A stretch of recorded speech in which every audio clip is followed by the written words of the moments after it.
Christina and Nicole here with Golden Heart Wellness, and we just wanted to get on here, and we feel like it's pretty pertinent to share this information that I feel like we see a lot of clients that struggle with Hashimoto's and that struggle with all these different symptoms, and I just want to share that a lot of it is linked to Epstein Barr virus, which is if you had mono as a kid.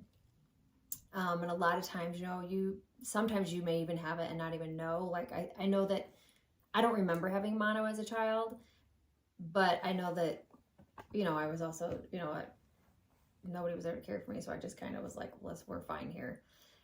But I do know that, I had pneumonia and I had a couple other things. But I was diagnosed with the Epstein Barr virus probably about 10 years ago. And I didn't even know what that meant, right? All I knew is the doctor was like, you have Epstein Barr virus and you need to get under control. And I'm like, okay, I don't know what that means.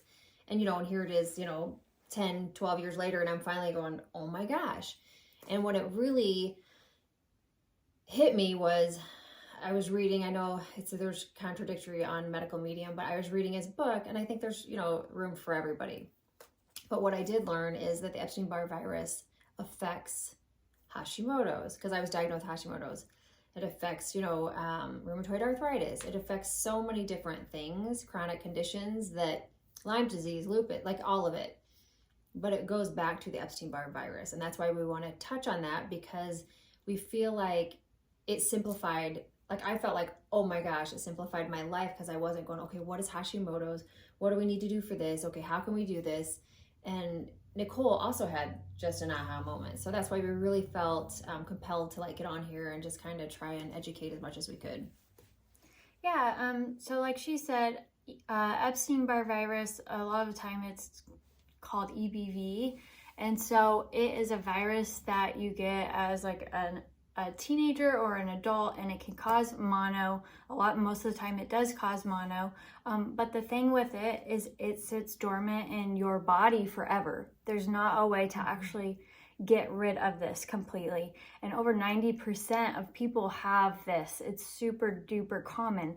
So that's kind of why we were having these aha moments, and we're like, why don't more people talk about this? Well, for a lot of people, it sits dormant and you might not have any sort of things pop up for it. But people with autoimmune or high stress in their life, these little things, even environmental toxins or toxic metals, can trigger it to reactivate and cause chronic fatigue and liver issues and thyroid problems. And so we're just diving into it, and it's a thing that we kind of both knew we had. But because it's not talked about, once we start digging in, we're like, oh my God, hello, duh, this is what's going on. I'm actually in the middle of it right now. I feel really tired right now. So right now I have a super duper personal connection to it of wanting to figure it out, because yeah, it doesn't feel good to feel chronically tired like that. So we want to share with you about our personal experiences and things that we're learning about to help you learn how to have the tools, and maybe what to ask your doctor, or what to test for, or just simply what to incorporate in your life to feel the best that you can feel. Well, what was your personal experience? Why don't you share with them just a little bit of what it is? So I had mono. I was a freshman in high school, and it knocked me out. It was so hard to stay awake in class. I'd come home, I'd sleep, and then I'd wake up, eat dinner, and go back to sleep. And so yeah, I remember having that as a kid. But with that, I never knew that was caused by Epstein Barr virus. I never knew that it was something that would stay in my body forever. And the aha moment for me of learning that was I've struggled with chronic fatigue all my life. And now I look back and it all makes sense, because, they say that things can trigger it to kind of come back to life. And I never knew all this time. It's we all know about stress and how that affects us. But it's until you really start putting the pieces together, it all makes sense now. It's when I go through big periods of my life with stress, it's I get so chronically tired, and it's not just oh, I'm a little tired. It's I just want to lay down. And I'm so tired that it like makes me not really care about doing anything because I'm trying so hard to conserve my energy of just like being okay. Like I feel like I got hit by a truck. And so anyways, going back to like having mono and that being a thing, like it just gives you answers. And when you have those answers and you can pinpoint and put names to stuff, then you know where to go with your research and how to take care of yourself. And so now that we like are pinpointing like an actual root cause of the situation, where we know what route to take to find the information that's going to help us. So yeah, that's my experience, and we're excited to share with you some of our finds. Yeah, and we just want to simplify it for you because there's so many aha moments. So that's what I'm going to try and share. And I'm probably going to refer to my little book because I've got it right here because there's so many aha moments that I'm like, what? Yeah. So one of them is constant hunger. So, of course, and there's a lot of us because the virus wants to be fed, right? So you're constantly hungry. And so it means because your glycogen levels are low. And so you're trying to keep it going. So then basically you're like, just feeding it, and which kind of makes sense. Yeah. But when it's calmed down, then you don't have that. What else? This was an aha moment for me and a symptom that can show up. So when I get really stressed out, I always get really sore throats, and I always thought that was weird because I wasn't sure if I was getting sick, but it was like it wasn't like full on a sore throat where I was sick. But I learned that Epstein Barr, when it's like triggering, it can actually cause like a swollen throat and your throat to hurt. And it can also cause swollen lymph nodes in the neck. And I was telling her, it's funny because a lot of time when I get like my well woman's checkups, they'll be like, oh, you're really swollen in here. Like I even had to get a scan on my neck because they're like, we just want to make sure. But no one's ever asked me like if I've had mono, if I have Epstein Barr. It's like, you would think if it's in over 90% of people that might be something that they would like have in the back of their mind that like causes these symptoms. And so I'm like, oh my gosh, duh. Like the odd thing is I think they just, like you said, they just automatically assume that we have it, which you think that they would treat it. But you know what? Yeah. I don't want to bag on anybody or anything, but I wish that you also can't make a lot of money off of you've got Epstein Barr. Oh, so go ahead and get, you need to go get the spiraling, you need to go get all this stuff. You can't make a lot of money off that because you can't, there's not a lot of protocols to chronically treat it. Yeah. Unfortunately. So what she was saying about the nodules, spirulina is great for that. Spirulina actually, I love spirulina. Spirulina and chlorella are like my best friends, energy bits. So, because they act as food, like they've got 3 times more protein than steak. I don't want to go on a tangent, but how they treat Epstein Barr is they help detox the liver, they detox the brain, your organs, which also allows you, when the liver and everything is congested, then that's when you start to get like the nodules and stuff because you're let me read it to you. Let's see. Spirulina reduces the viral load, and it also can reduce grosser nodules. Yeah. So that's a nice little fact. And the liver part hit home with me because I started doing like these liver cleanses. I try to do it twice a year, but I tell her, I'm like, every time I do this liver cleanse, I'm like a new person. Like literally. Like usually I'm pretty tired, and like with it, I like pop up, I'm so energetic. And so that makes sense too, because with the EBV, it's like if your liver, it's kind of a tunnel because and like you could get an enlarged liver, enlarged spleen, so it's affecting the health of those organs. But if you're stressed, if you're kind of eating junkier food, if you're drinking alcohol, like that's all going to impact the liver. And so it's just kind of like the spiral effect. So I'm like, duh, no wonder I feel so amazing like when I do these liver cleanses. It's like Drano for your sink. Like that's a good way to think of it. She's like basically pouring Drano into her sink that's full and clogged. Yeah. Because when you don't do that, then that's what happens. We don't give stress enough credit. I finally this year have started to give stress enough credit because I finally have reduced, I don't want to jinx myself, but I finally have reduced most of it, right? Most of my stress. And it was the first time that came back even on our hair report that I didn't have any gut issues, like 0. And I never thought that would happen. Yeah. But stress is a major deal because what happens is when you stress out, you stop breathing, your vagus nerve starts to clench up, it goes into your diaphragm, which is also goes into your gut, which is your second brain. nothing digests. So and you're probably inhaling food. Your intestines do not have teeth, so they are not chewing up your food for you. If your teeth are not doing it, your intestines are not either. And so all of this stuff, so you've got this big load, and you're not, how they always say like rest and digest is true. Like now I've started to even say like a little prayer before I eat, because it just calms the brain down, and it actually activates your salivary glands too, so that they'll start digestive enzymes to like break up your food. Yeah. So stress is like a big deal, and I know I can't tell everybody to like sit in a bubble, because I mean I can't, like, I've got to be logical. So we just have to help.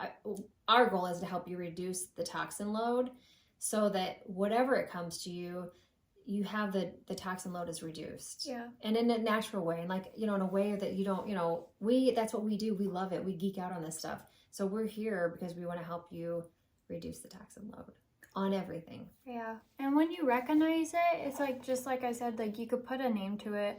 We all know stress is a problem, but like we do have to work and put in the work to like learn, healthy coping mechanisms. Unfortunately, a lot of the time when we do have stress, we turn to, comfort foods that might be junkier, or alcohol, or even drugs.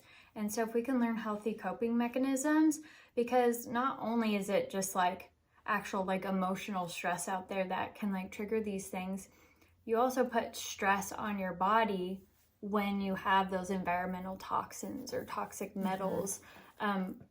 For me right now going through this, like I do have the emotional stress, but it's kind of like a trickle effect. You might want like more sweets or something to comfort you. Also with our testing, I did find out that I have candida and parasite, so I'm going to be doing the parasite cleanse, but even that is putting stress on my body, because parasites cause nutrient deficiencies, and that'll attack my immune system, and when the immune system is down, that could trigger EBV too. So it is important to figure out those other outside factors that might tie into like what is causing the flare up, and really get at the root cause and like support your body on like a whole from the bigger perspective. Yeah, I think too, like one of the major things that really helped shift was eggs. Oh, I'm yeah. so sorry. I used to love hard-boiled eggs because it was a quick form of protein. Like I could eat a hard-boiled egg and go out the door, and I knew I had the protein because I like food. I'm not a big shake person, even though I'm doing the shakes to get the protein in, but because I don't have eggs anymore. Yeah. But Epstein Barr virus loves eggs. Yeah. Loves it. So just something to look at. Just do your best to like knock the eggs out. Yeah. And the gluten. Like once and I think too, like when all these people with these Hashimoto's had all these symptoms, I didn't have all these major symptoms, but I have been gluten-free for, I don't know, probably like 10 years. So I had already been told that I, had celiac, so I couldn't have it. So I do believe that gluten is another major player on your symptoms, because a couple of reasons. Gluten is just, it's hard, it causes inflammation. It's really what they treat the crops with. So like corn and wheat are affected by the Roundup. They treat the crops with it because they have to kill the bugs off. But then it causes we're eating it and we're ingesting it, and then it goes into our body and we get inflammation. So I'm sorry. Yeah. Gluten and eggs are not your friend. Yeah. And we're not even saying like that. Like I know there's like controversy in the health world around eggs. Like people are like, oh, eggs cause high cholesterol. Don't eat eggs ever. Eggs can be like so healthy if you're getting pasture raised, like organic eggs. We're not like anti-egg, but specifically for like Epstein Barr, like it is very interesting because eggs would always come up on my food allergy tests, and I'm like, oh, I loved eggs. I would eat eggs for like dinner over like rice cracker. Oh God, it was so good.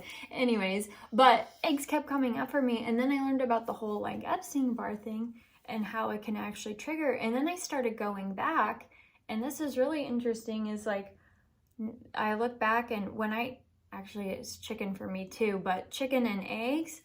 When I eat it now, like I'll get an outbreak of like cold sores, or like the tip of my tongue will like turn red and it will sting, because it's causing that like immune response that's like triggering the Epstein Barr. So now I know the connection. And yeah, eggs is hard, but it made a big difference for me when I cut them out, for sure.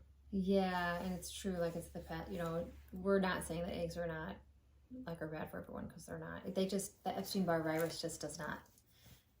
It does. It actually, it loves them. It just does not love our body. Yeah. When they're mixed together. You know, and I don't want to, I want to make this interesting for you guys, and I want to make it to where, you know, I'm giving you some certain facts, and, you know, there's some really quick things that you can do. Take out gluten, take out eggs, and just try it and just to see. But I will say, if you're not eating organic eggs, definitely at least move to organic pasteurized eggs. Yeah. Because you definitely are having, that's definitely causing inflammation, and that's definitely causing the problems. You know, you want to also take off the toxic load of your liver. Like, that's really almost, so I'm trying to give you simple things to think about. So like, even like, you know, alcohol, I'm not telling you to not drink. I'm just telling you these are things to think about, right? We're not telling you to do anything. But I also, it's like a maze going through all these diagnoses that these, you know, that we're diagnosed with. And so if you could pinpoint one thing to just kind of focus on that, instead of like, oh, I have this, well, how do I treat that? Then focus on that. So the liver, to really do your, you know, try and keep your liver, you know, the toxic load off of it. And, you know, and you can take like milk thistle at night. It's safe and effective. You can, nettles is a really good one. That's also good for allergies. Vitamin C is good. It helps down the viral load. Zinc is obviously a major player. Zinc is a hard one though, because a lot of people get sick from zinc.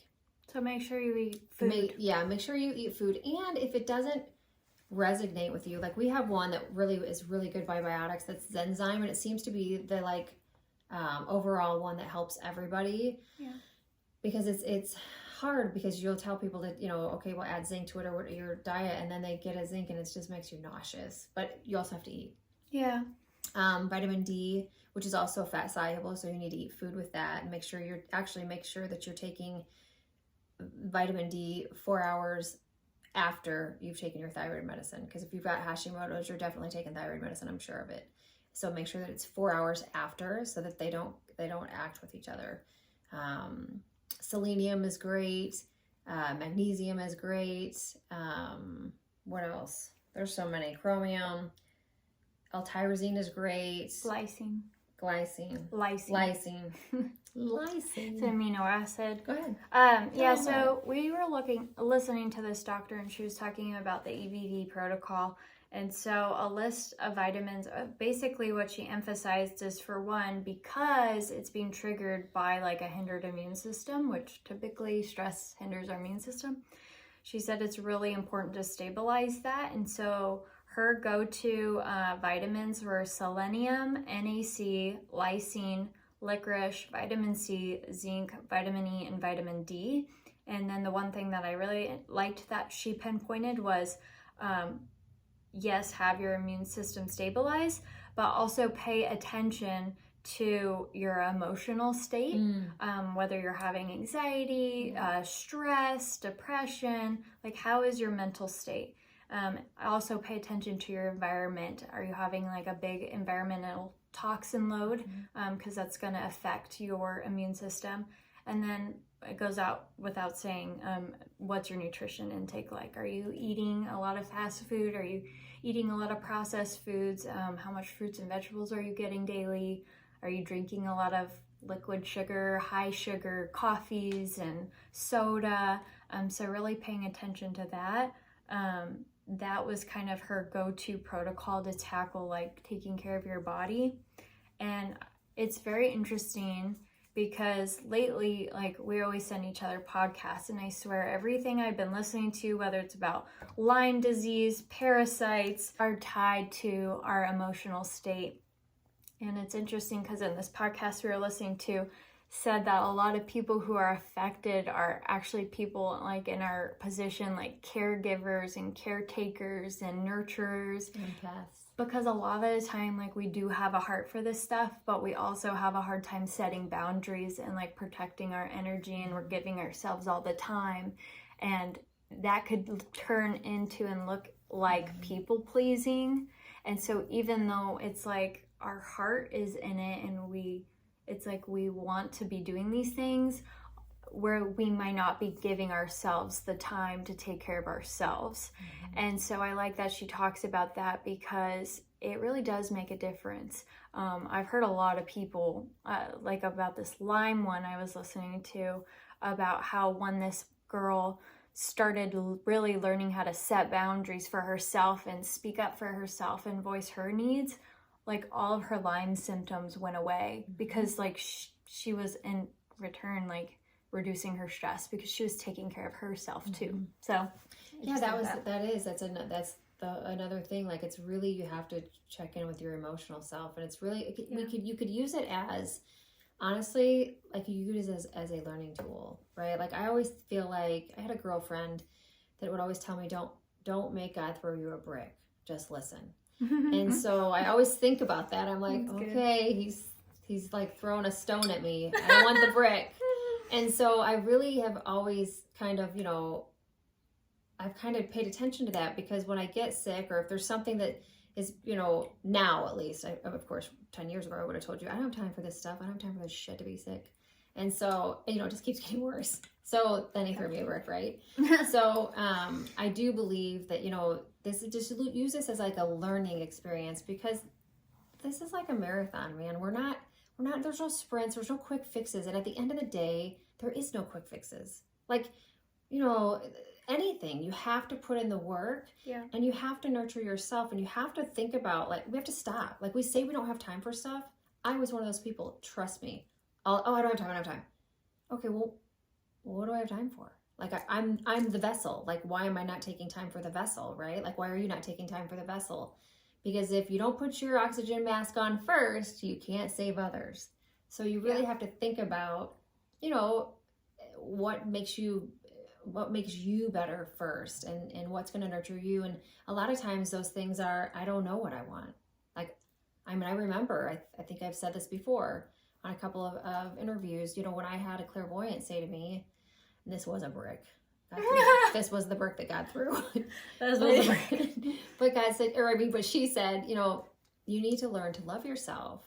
And, being raised without having parents, you don't know what that language looks like, right? Like, I raised myself. So when she said that, I literally would have rather have been stabbed in the face, because I was like, what? I'm not even kidding you. Like, I was like, that sounds horrible. I don't know what you're talking about. It makes me feel uncomfortable. I don't know what that looks like. And I'm just being dead honest with you. That was the truth of it. And I bet some people can relate to that, because as children, that's how we learn. We learn from our parents. And so if we didn't have emotionally mature parents, then how do we expect to be emotionally mature as adults?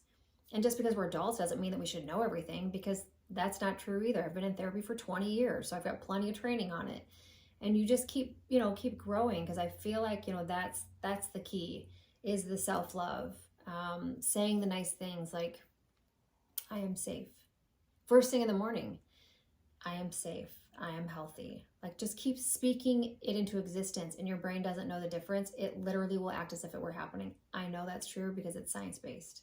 Yeah. And I think, we're just going to keep talking about it, because we really just want to encourage you to, put you first. We're not saying be selfish, but you can take 30 minutes for yourself, even an hour, if it's 30 minutes. But, you have to put your oxygen mask on first before you can help others. Yeah. And we can't be so quick we got to take the time. Yeah. Like, you just have to. And I'm learning that the older I get. She's actually helped me remind me of that. She's actually helped me learn that, to be quite honest. It's always, if you could have a little angel follow you around and tell you, look, hello, are you looking at the way you're running your life here? You're like nonstop. So. Well, a lot of people, like, they get annoyed or like blow off when they're like, when they hear love yourself, because they don't, it's like, what does that even mean? Like, how, okay, what am I gonna, yeah. What does that even mean? But it's everything we're talking about, like putting a name to something, like learning about yourself, learn what you need, like learn what you love, like what do you love to do? What are your hobbies? What are your likes? What are your dislikes? Like, what are your values in life? Like, you can't love yourself if you don't know yourself. Because the way that you love yourself is giving yourself what you need and taking care of yourself on like a deep, like so many levels, like taking care of yourself physically, taking care of your mind, taking care of your spirit. But you can't do any of that if you don't know yourself. And a lot of the time we're just like on autopilot.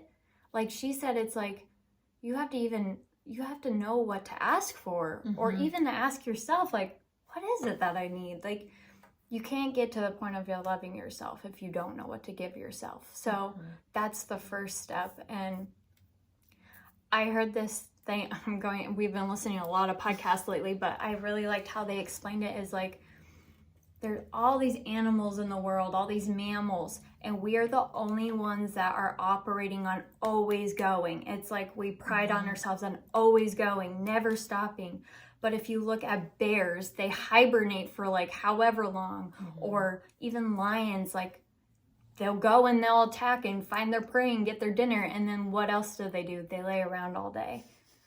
But, and she was saying like when a lion like goes and attacks an antelope, because he's going so hard and his body is like in that like fight or flight stage, after like they literally shake. It's like their body knows how to shake off the stress. And like that's been something that's been known as like when you're stressed, like literally like shake out that energy. Like animals naturally do that because our bodies were not made to be constantly in fight or flight. And that's why we're having all these like epidemics of like autoimmune disease and all of these illnesses because of stress. Like our bodies are not made to constantly be in that state, and we have to make it a priority to rest and to love ourselves and fill our cups. It's like we were not made to always be going. And so as long as you're on that like path, like you'll never get better. Right. So you have to like start. That's why it might sound so annoying, but you gotta make yourself a priority. Yeah. Just a little thing. I mean, honestly, if you just start with the 5 things that you love, or the whatever it is that you want to happen that day, just start there. Little things. Give yourself, I mean, anybody can do 20 minutes. Just give yourself 20 minutes. 20 minutes I'm going to sit with myself. 20 minutes I'm going to do me or whatever. I'm going to go work out. Whatever it is that you love. Yeah. And if you don't know what you love, just keep doing whatever, and then you'll find what you love. Yeah. I think, the way I was raised and the way my daughter is being raised are 2 different ways.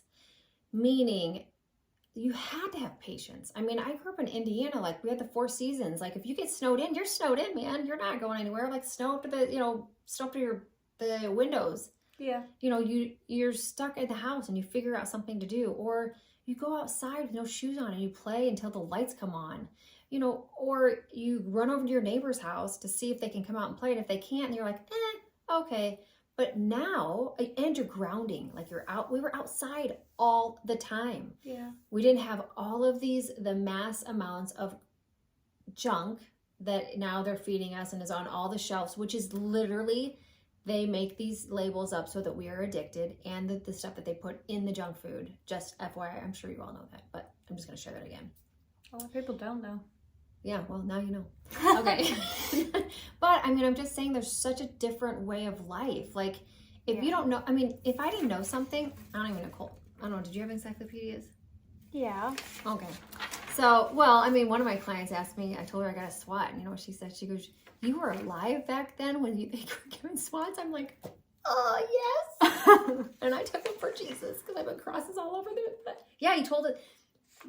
Quick tangent. Yeah, so my science teacher, Mr. Wilson, was his name, and I think it was in 5th grade. He told us that we came from apes, and he went out of the room, and I took a Sharpie and put it all over. I put crosses all over the room. Oh, and then he gave me a SWAT. So I always say I took a SWAT for Jesus. Wow, that's dysfunctional. Oh, I was so bad. I was dysfunctional on his part. I know, and I had a big old welt because he had a hole in the SWAT, so it would get more air.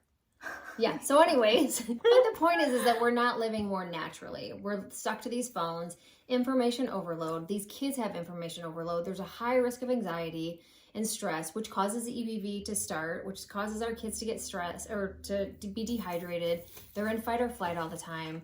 It's just not a natural way of living. And so we have to, and I want to help you all learn about reducing the toxic load. Yeah. And that is one of the toxic loads. Or I'll give you a swat. Just kidding. Yeah, so we're going to be talking about this in more detail and like giving more information about like the things that you can do.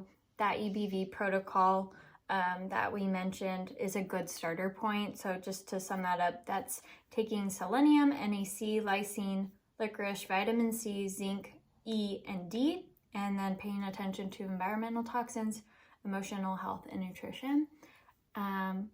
Vitamin D and E, make sure you take it with food. And 4 hours away from your thyroid. Yep. So yeah, we would love to hear your guys' thoughts on this. If you think this is something that you're experiencing or you know for a fact you're experiencing. And yeah, what you do to take care of yourself. And yeah, and we're here for you. And we've got plenty of tricks up our sleeves. And spirulina. Spirulina is amazing. Amazing for everything. Reduces the toxic load of everything. Anodexes of food and vegetables. Yeah, she loves it. I love it too. I really love it. It is really great though. Yeah. So yeah, if you have any questions, let us know and we will see you on the next video. Okay. Bye. I'm like a cowgirl. Bye.